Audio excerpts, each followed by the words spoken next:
2021-с 25 онд Монгол Улсын хөгжүүлэх 5 жилийн үндсэн чиглэлд техник эдийн засгийн үндэслэл зураг төсөл шаардлагатай 98 төсөл арга хэмжээ тусгагдсан байнамаа. За тэгээ гүйцэтгэлийг нь үндэсний аудитын газрын тайлан дээр дүгнэлт дээр хараад дүгнэхэд 98 төсөл арга хэмжээний 43 нь техник эдийн засгийн үндэслэл зураг төсөл байхгүй тул хэрэгжээгүй.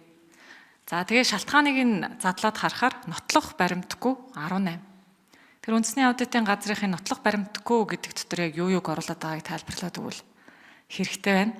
За техник эдийн засгийн үндэслэл зураг төсөл боловсруулах шатандаа байгаа нь 9 юм байна. За тэгээ санхүүжилт байхгүй энэ шийдвэрлэг дээгвэ гэд 9 ингээд 43 техник эдийн засгийн үндэслэл зураг төсөл шаардлагатай хэрэгжээгүй төсөл арга хэмжээнүүд маань ингээд задарч байгаа байхгүй. Тэгэхээр 21-с 25 онд одоо хэрэгжиж амжаагүй тэзүү нь одоо хийгдэж байгаа энэ 9 төсөл ч юм уу те. Эдгээр төсөл арга хэмжээ 25 оноос үргэлжлээд явах уу?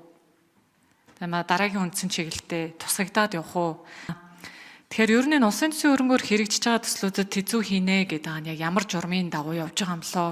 Хөндлөнгөөс харахад нэг л тийм тэзүү хийнэ гэдэг нэг бизнесийн шин чанартай болцсон юм шиг. Айгүй өндөр өртгөөр хийдэг юм шиг. Нэг иймэрхүү ажилт бол байгаад байгаа юм.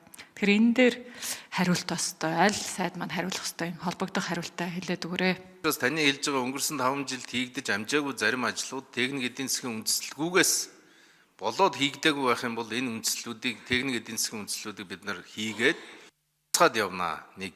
Хоёрдугаарт бол ер нь өнгөрсөн жилээс эхлээд энэ сүүлийн 3 жил эдийн засаг хөгжлийн яамн дээр техник эдийн засгийн үндэслэлийг боловсруулах ажил хийгдэж байгаа. Энэ юу вэ гэхэлэр зэрэг өөрийнхөө төсвийн орлого, төсвийн зардалтайгаа уялдуулаад ер нь техник эдийн засгийн үндэслэлтэй ажлуудаа төсөв тусгая гэж байгаа. Тэгээ харамсалтай нь жишээлбэл 25 оны төсөв техник эдийн засгийн үндэслэл боловсруулах зардал 2 дахин буурсан. Энийг бол их хурл сайн дураараа шийдсэн. Одоо тэгээ бид нар жишээлбэл 26 оны төсөв ярихад техник эдийн засгийн үндэслэлтэй ажилчин их цөөрхөн байна шүү гэдэг. Ийм зүйлтэй тулгарх жишээтэй, тийм ээ. Тийм учраас бол бид нар харин хаа очиж 25 оны хөгжлийн төлөвлөгөөг гаргахдаа бид нар бол дандаа төсөвтэй нь уйдсан байгаа. Төсөвтэй уйна гэдэг бол техник эдийн засгийн үндэслэлтэй төсөл арга хэмжээг санхүүжүүлнэ гэсэн үг.